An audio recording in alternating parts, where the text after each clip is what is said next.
Assalamualaikum warahmatullahi wabarakatuh. Perkenalkan, nama saya Mika Mawati, CGP Angkatan 9 Kabupaten Solo Selatan. Pada video kali ini, saya akan mewawancarai dua kepala sekolah terkait pengambilan keputusan berdasarkan nilai-nilai kebajikan sebagai seorang pemimpin. Selamat menyaksikan.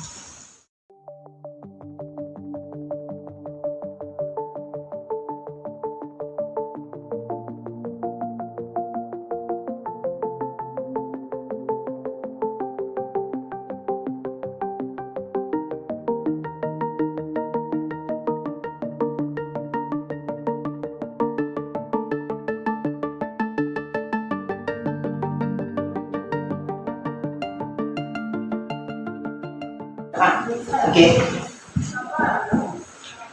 Baik Pak, Assalamualaikum warahmatullahi wabarakatuh. Waalaikumsalam warahmatullahi wabarakatuh. Selamat pagi Pak.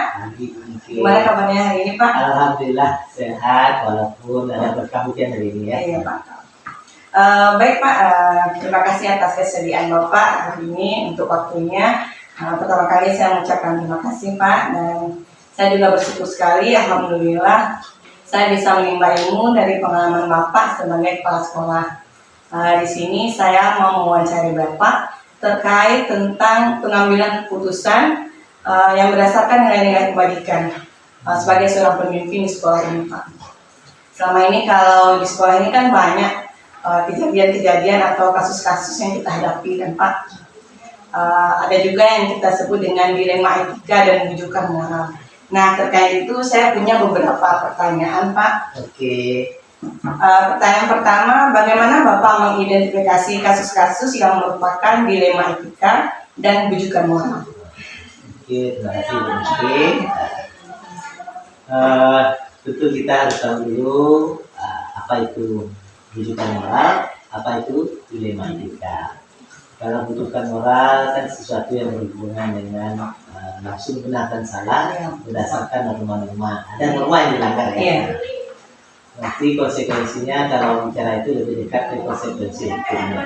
Sedangkan kalau kita lihat berbicara tentang dilema etik, berarti etikanya ini, ini lagi hangat-hangatnya kan dibicarakan orang gitu ya. Kalau etika sesuatu yang perspektifnya mungkin berbeda ya. Nilainya bisa jadi benar, bisa jadi sama-sama salah. Yang jelas dia lebih banyak sama-sama benar, tapi dipandang dari perspektif yang berbeda. Menurut si A ini benar, menurut si B seperti ini pula benarnya. Baik Pak, jadi bisa saya simpulkan kalau dilema etika ini sesuatu yang kita pandang sama-sama benar seperti itu. Benar. Dan kalau bujukan moral ini yang satu benar, yang satu salah. Baik Pak, untuk selanjutnya, bagaimana Bapak menjalankan pengambilan keputusan di sekolah Bapak, terutama dengan kasus dilema etika ini Pak? Terdapat dua sama-sama benar seperti itu. Bagaimana cara Bapak mengambil keputusan sekolah ini? Tentu hal yang dilakukan pertama tentu kita lihat dulu ya, kita identifikasi dulu di mana persoalan ini, kejadiannya seperti apa. Kemudian tindak lanjutnya sudah dilakukan. Kita kumpulkan dulu faktanya ya Pak. Kita kumpulkan dulu fakta-faktanya. Kemudian kita tabayun bersama pihak-pihak yang itu, yang terlibat. Setelah kita konfir, kemudian kita diskusikan ya. Pertama kita kumpulkan faktanya, kemudian kita konfir, kemudian tentu kolaborasi dengan pihak-pihak yang dibutuhkan untuk pengambilan keputusan ini, kemudian baru ya final decision-nya yang perlu diambil kepala sekolah. Baik Pak, berarti yang paling penting sekali adalah mengumpulkan fakta biar keputusan kita ambil ini tidak salah ambil.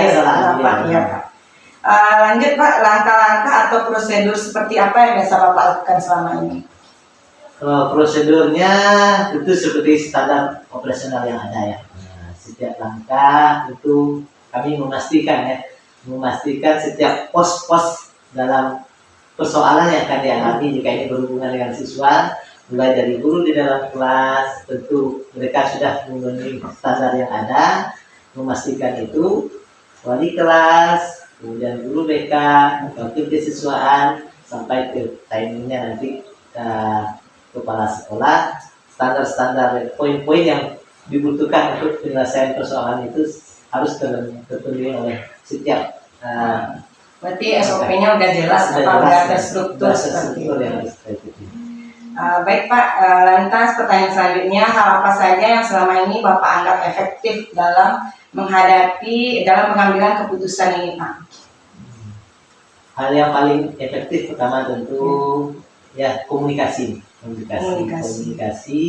Karena kalau salah komunikasi tentu salah ya. Nah, salah komunikasi tentu salah jawabannya. Ini biasa sering terjadi ya.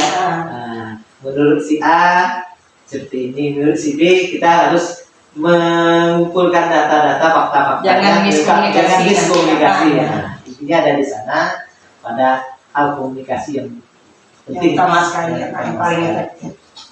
Baik Pak, selanjutnya hal apa saja yang menjadi tantangan bagi Bapak dalam mengambil keputusan terkait dilema etika ini?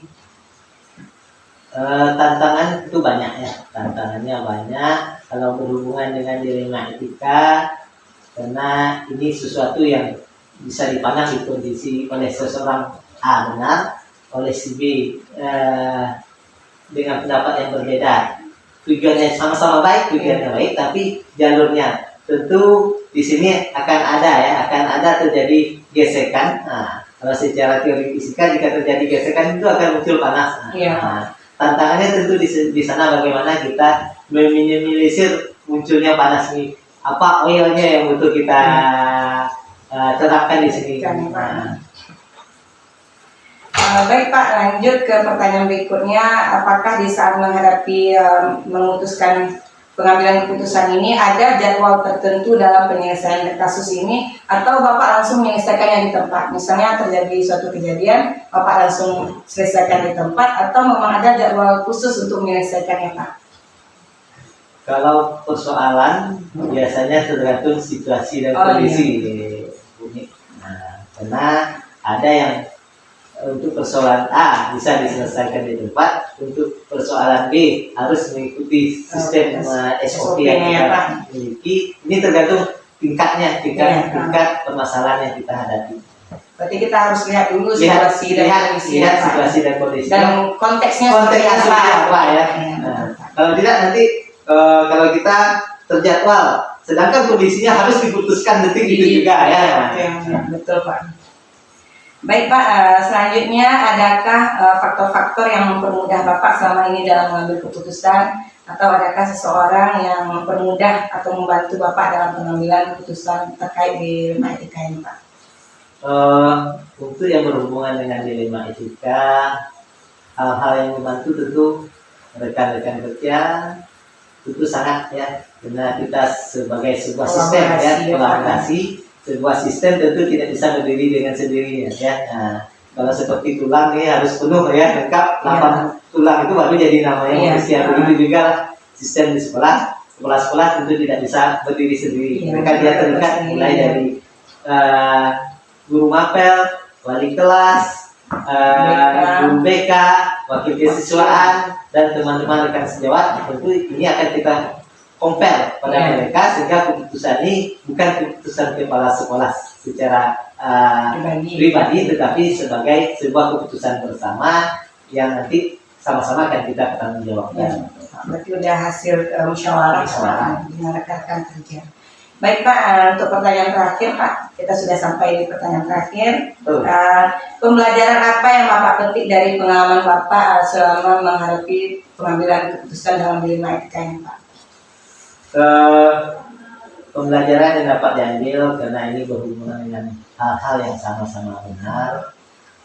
Pelajaran yang kita ambil bagaimana kita dalam pengambilan keputusan yang ada kalanya ya,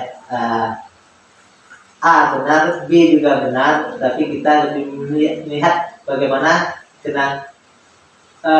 poin kita di sekolah ini adalah berhubungan dengan anak didik kita, sebagaimana keputusan kita ini lebih berfokus kepada siswa kita, bagaimana keberlanjutan mereka ke depan. Berarti harus berpihak pada murid ya. Itu intinya Pak. Baik Pak, terima kasih atas kesediaan Bapak menjawab pertanyaan tadi. Saya rasa itu aja untuk hari ini Pak.